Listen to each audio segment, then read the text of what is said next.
Hoy vamos a continuar con ese tema, pero lo vamos a mirar de los efectos del pecado. Amén. Vamos a mirar los efectos del pecado, porque es que a veces la gente cree que yo puedo hacer como quiero, como me gusta, como me parece, pero que eso no tiene consecuencias.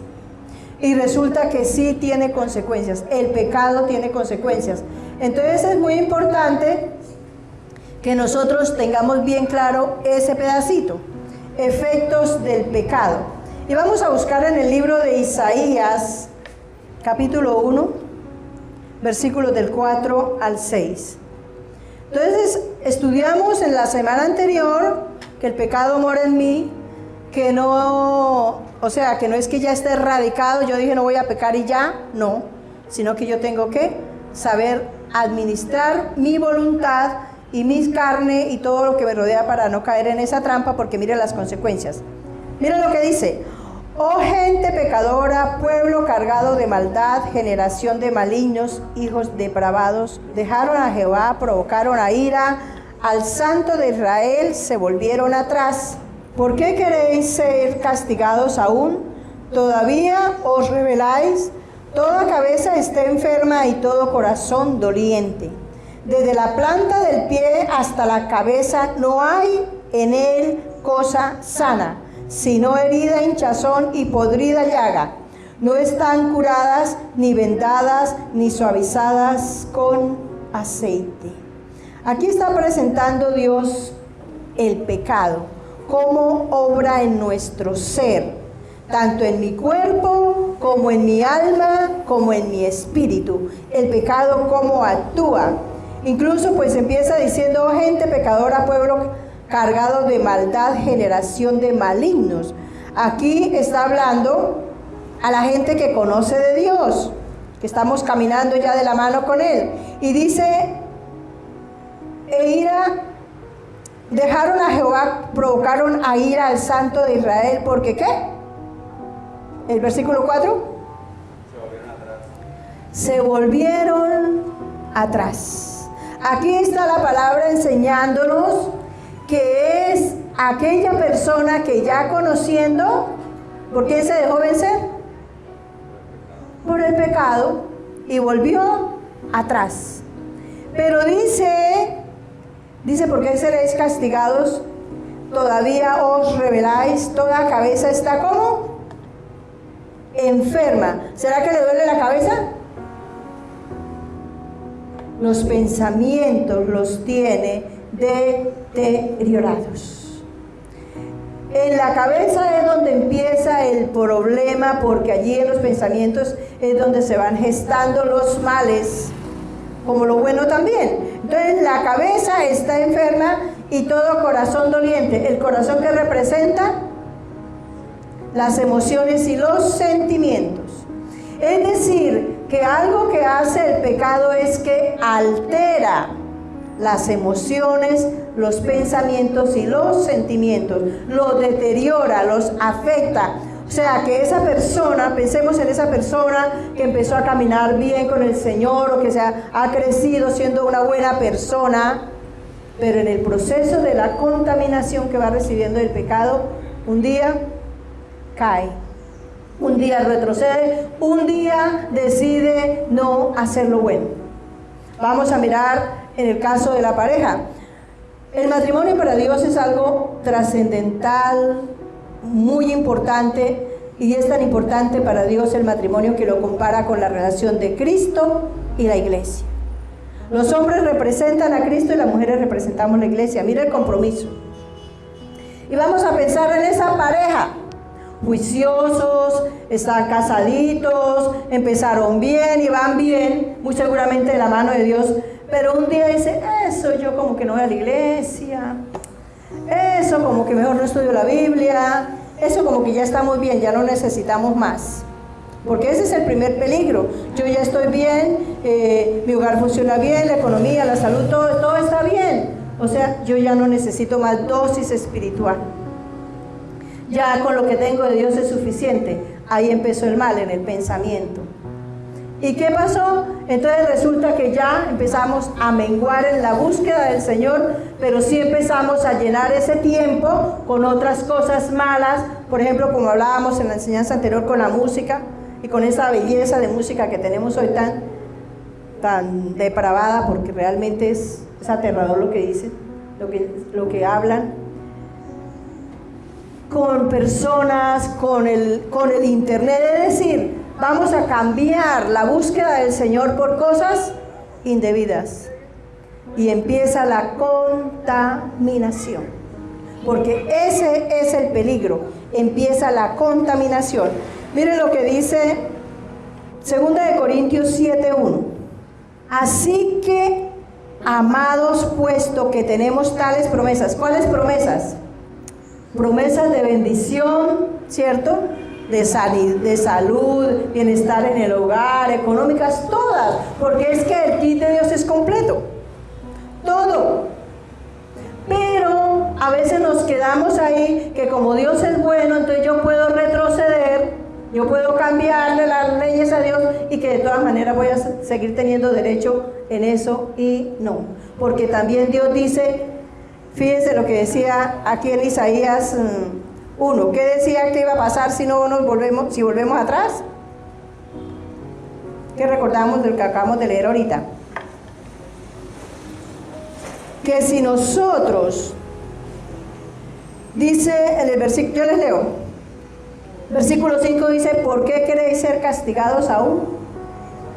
Esa es una promesa también, porque es que a veces creemos que las promesas solamente es lo que Dios dice, que es muy bueno, pero es que también nos dice, si ustedes vuelven atrás, si ustedes se me vuelven a contaminar, van a sufrir la consecuencia. ¿Por qué? Porque nosotros mismos nos la buscamos. Mire, una cosa importante para entender a Dios es nosotros como padres. Si el hijo, vamos a ver el ejemplo del hijo, mire, si usted estudia, si sale adelante, si pasa bien el año, voy a llevarle un paseo, le voy a dar, casi todos los padres hicimos eso, en mi caso lo hice y en el caso de todos lo hacemos, pero ¿y si no pasa el año qué? Pierde el regalo, ¿cierto? Pierde lo que se le iba a hacer, es más, y si pierde el año, ¿quién pierde más? El mismo. Entonces es algo que la persona misma se busca, ¿cierto? Entonces, si tenemos esas promesas, limpiémonos de toda contaminación de carne. Es decir, que el pecado trae contaminación. La contaminación es que ya mi manera de pensar, de hablar, de reaccionar no es la misma que la que Dios quiere que yo tenga. Por ejemplo, y vamos a seguir hablando del tema del enojo porque es como lo más común. Si el enojo yo ya lo manejo, me enojé, pero me calmé, me tranquilicé, ya no grité, ya no dije groserías, me tranquilicé. Pero si yo no sigo haciendo la tarea con Dios, terminé, haré otra vez como lo hacía antes. Y hasta peor. ¿Por qué? Porque el enemigo toma control de mi voluntad. Me deteriora, o sea que el pecado deteriora mi voluntad. Y empieza con las pequeñas dosis y a medida que vamos avanzando, volvamos a un tema, pues hay muchas cosas, pero la adicción del alcohol. La persona se toma una cerveza, dice, no, pues como lo que Dios dice es que no me emborrache, ¿cierto? Y se toma una cerveza. Le pareció chévere, pero la próxima vez, ¿cuántas se toma? Y después, cuando se dé cuenta, es un alcohólico posiblemente. Entonces, esa es una contaminación. Ese primer paso empezó a contaminarlo, porque dijo, yo soy capaz de tomarme la cerveza, no pasa nada, pero me tomo dos y tampoco. Y cuando se dio cuenta, iba lejos. Y eso hablar de pronto de lo mínimo. De ahí para allá la droga, la pornografía, en fin. Eso la lista es larga. No contaminemos la carne, mi cuerpo. Me tomo una cerveza y me siento chévere. ¿Cuánto le dura lo chévere? ¿Qué termina siendo esa persona? Grosera, agresiva, porque el alcohol deteriora el sistema nervioso. Y se vuelve una persona grosera, altanera, ofensiva. Y después mirábamos, se vuelve peor. Entonces no contaminemos la carne y el espíritu. Fíjense que ese espíritu aquí está en minúscula. O sea, mi espíritu. No contaminemos nuestro espíritu. ¿Por qué mi espíritu se contamina? Porque mi espíritu debe ser el que dirige mi vida, el que tiene el control a través del Espíritu Santo. Pero ¿sabe qué pasa? Cuando empiezo a contaminarme, me empiezo a soltar del Espíritu Santo. Y quedamos como antes y peor. ¿Por qué? Porque el enemigo me coge y me va arrastrando. Esa es una de las tantas consecuencias que tiene el pecado. Vamos a mirar otras consecuencias que tiene el pecado. Proverbios 28:1. Huye el impío sin que nadie lo persiga, mas el justo está confiado como un león. Huye el impío, es decir, el que tiene problema de que está metido en el pecado, empieza a tener delirios de persecución. Empieza a creer que está haciendo, que lo están atacando. Porque hay algo que hace el pecado, y es que el pecado solo acusa. Él mismo acusa. Miremos, volvemos al ejemplo de los chicos. Cuando hacen algo malo, ellos llegan, cuando hacen algo bien, llegan contentos y todo. Pero cuando hace algo malo, como el perrito, agachadito. Es que mire que el perrito mismo, uno sabe cuando el perro hizo algo malo porque entra agachado con la colita entre las piernas. El perro, que no tiene alma, que alma sí tiene, lo que no tiene es espíritu, pero el perro hace eso. En el ser humano es así. Uno le dice, hola hijo, y de una vez queda paralizado. Me descubrieron.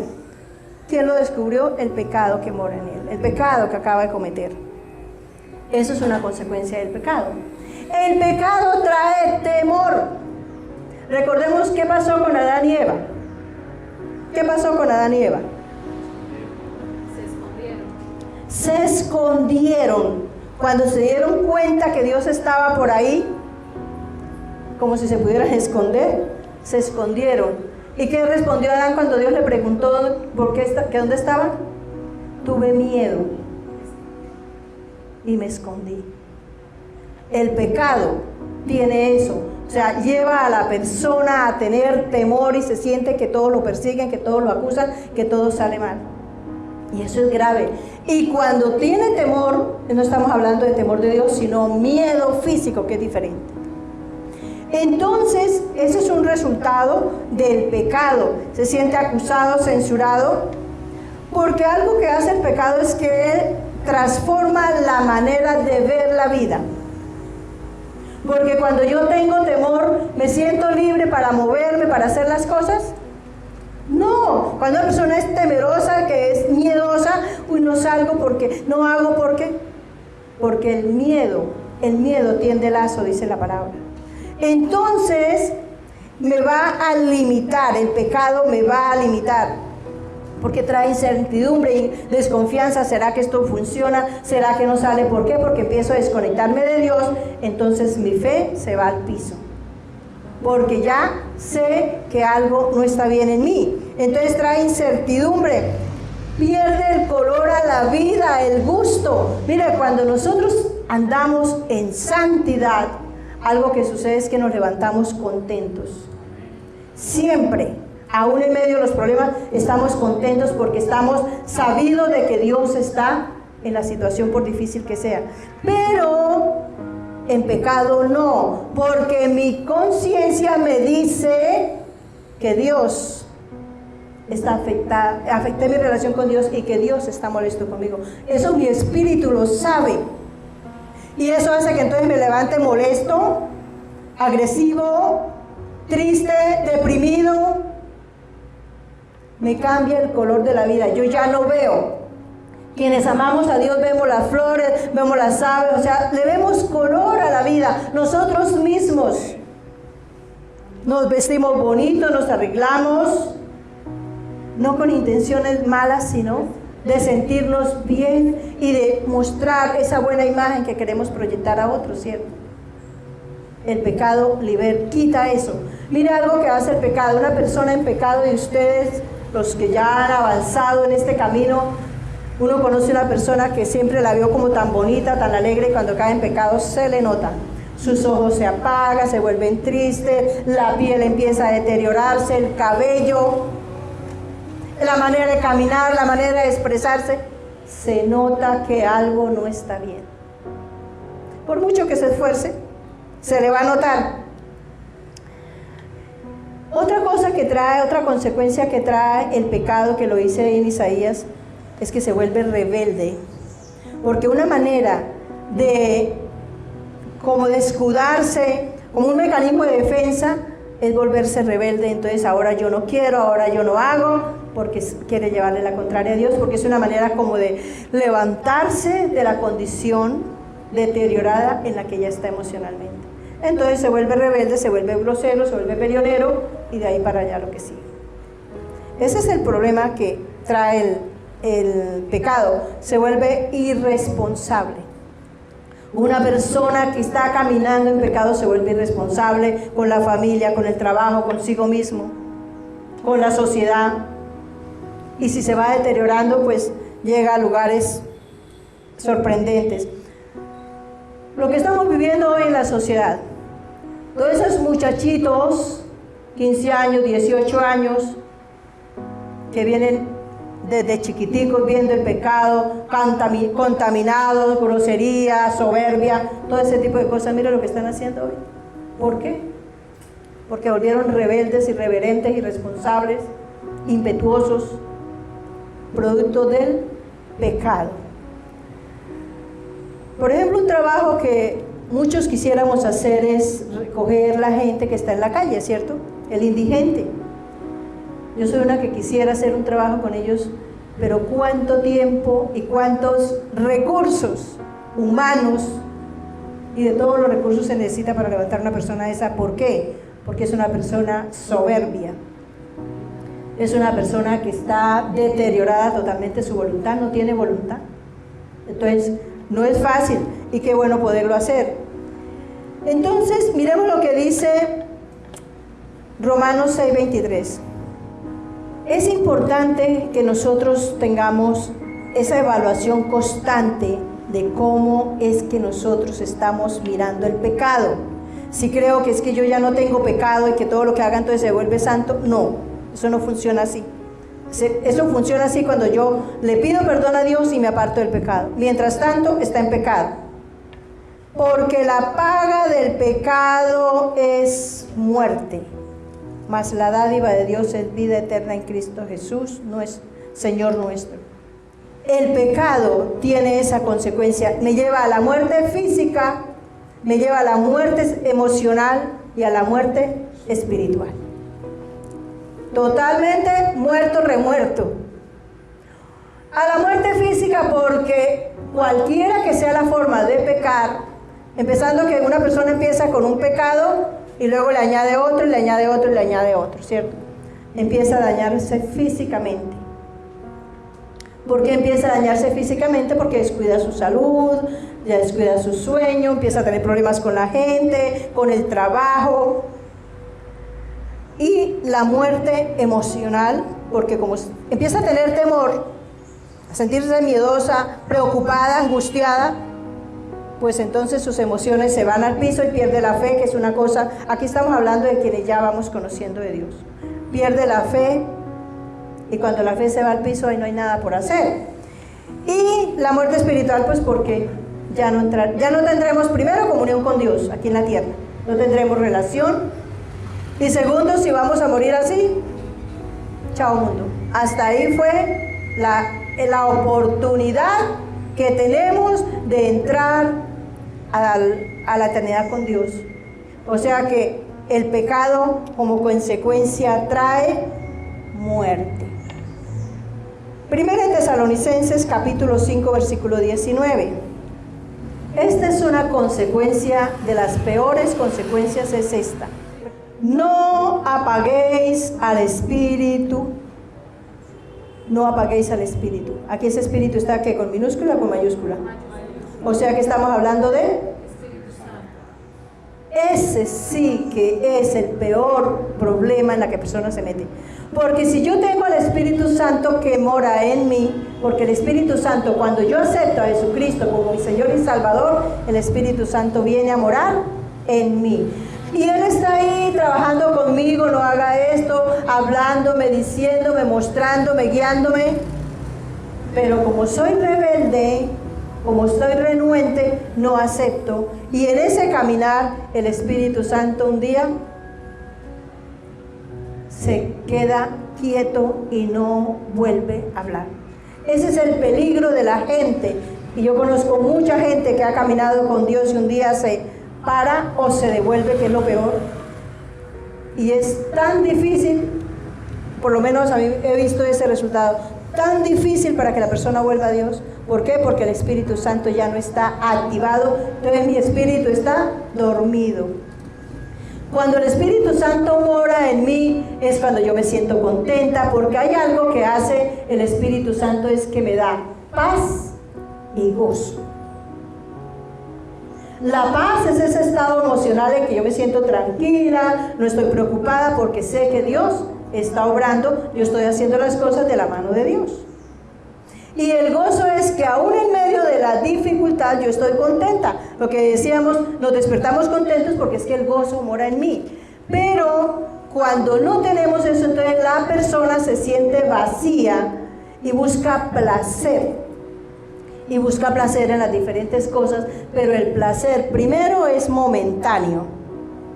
Y después, como consecuencia, trae decepción, soledad, depresión. Porque eso no es de Dios. Porque el placer lo recibe es la carne, no el alma. Pero el gozo sí, porque ¿quién da el gozo? Dios. El Espíritu Santo. Porque dice que uno de los frutos del Espíritu Santo son ¿qué? ¿Y si el Espíritu Santo está apagado? No hay paz, no hay gozo. ¿Y si no hay paz y no hay gozo, dónde cogemos? Miren lo terrible que es si nosotros no tomamos conciencia de apartarnos del pecado. Pero mucha gente, lo que les decía, estudia, lee el texto de Romanos y dice, no, pues como el pecado mora en mí, yo no tengo la culpa. Fíjense que ese texto lo escribió Pablo, un hombre de Dios, impecable, porque después de que se convirtió al Señor fue impecable. Y él dijo, a través de él fue que el Espíritu Santo dejó esa enseñanza. El pecado mora en mí. No hago lo que quiero, sino lo que no quiero. Pero él no se escudó en eso para pecar.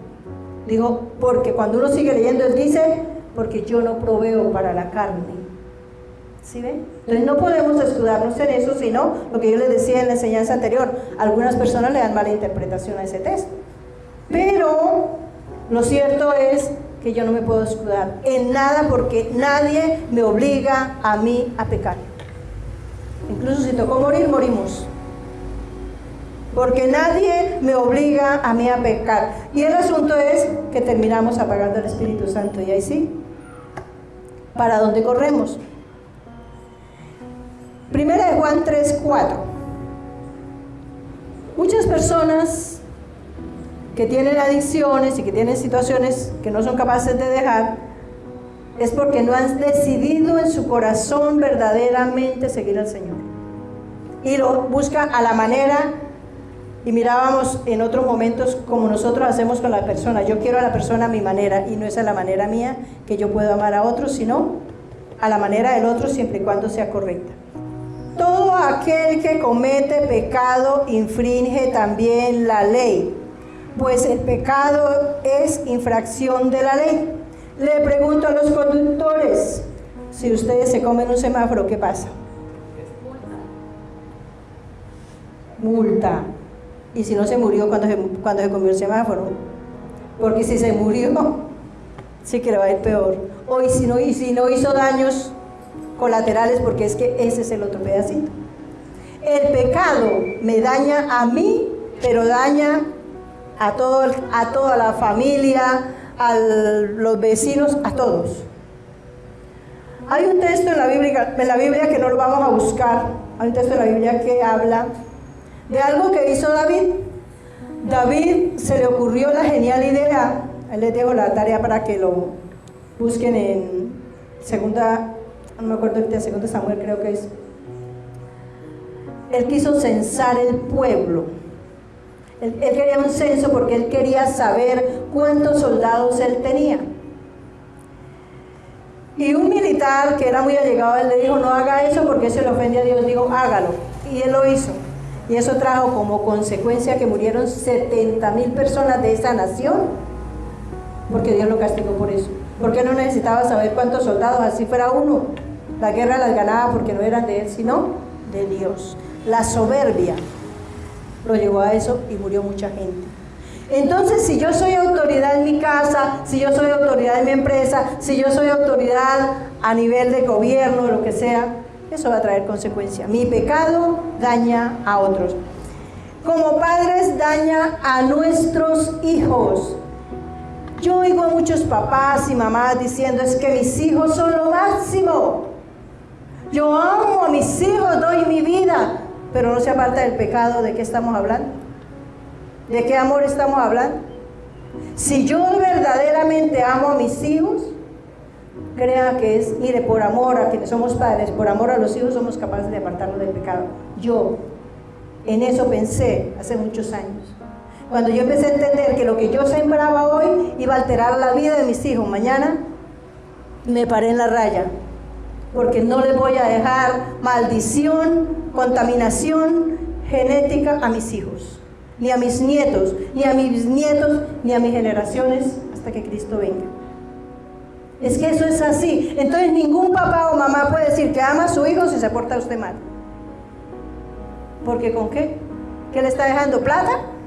Si se porta mal, si ese papá o esa mamá se porta mal y tiene mucho dinero, crea que esa plática le va a durar poquito a ese hijo. Es más, lo va a corromper.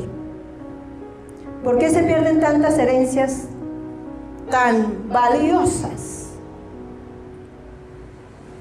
Conozco gente que está hasta más arriba de la cabeza de los problemones que tiene por herencias.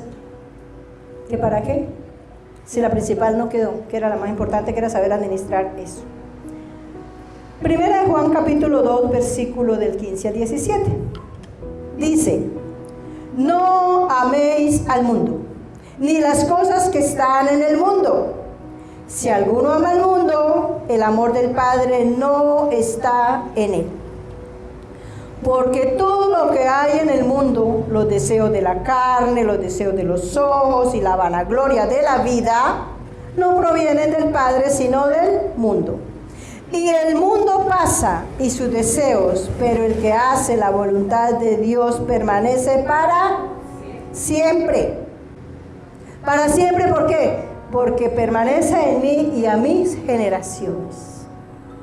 Porque la contaminación afecta el ADN espiritual. Esa es una consecuencia del pecado.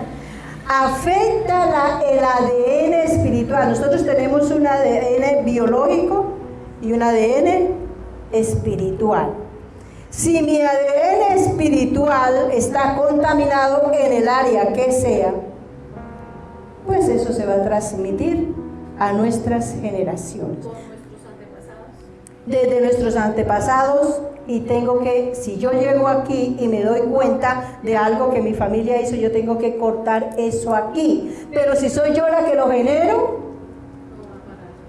entonces va a seguir. O si le doy seguimiento a lo que traemos de atrás.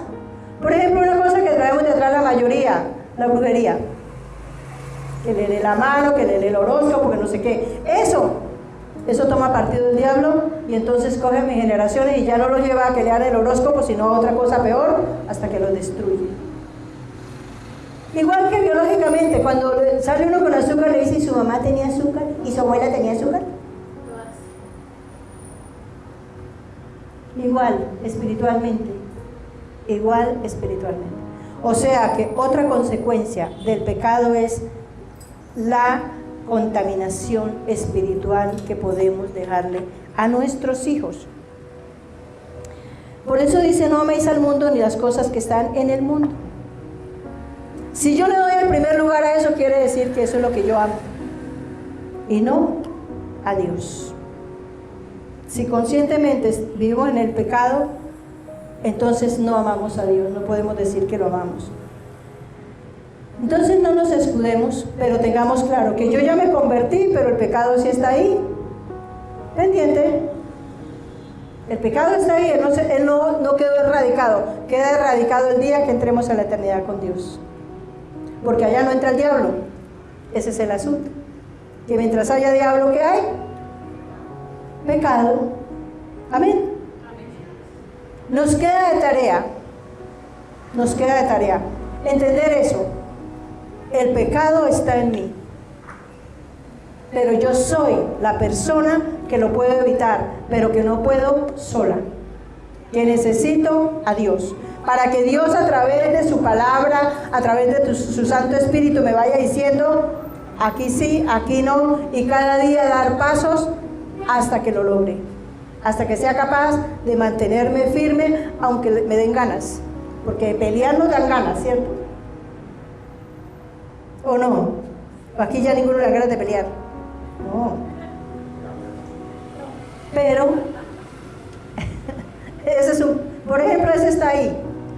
Pero el asunto es que ya mi voluntad está ejercitada para que sea capaz de pararse firme. ¿Y qué hay que hacer? Ayunar, orar, congregarse, estudiar la Biblia. Amén. De la mano de Dios. Vamos a orar. Soberano Padre, te damos gracias por esta preciosa palabra y te pedimos perdón, Dios, porque no nos hemos hecho conscientes de que el pecado mora en nosotros y que no es por estudiar la Biblia, que no es por orar o hacer muchos rituales que vamos a dejar de pecar. Es porque decidimos amar a Dios. Es porque decidimos seguirlo conforme a su palabra. Y es porque decidimos contar con Él para que nos ayude a permanecer fieles en santidad.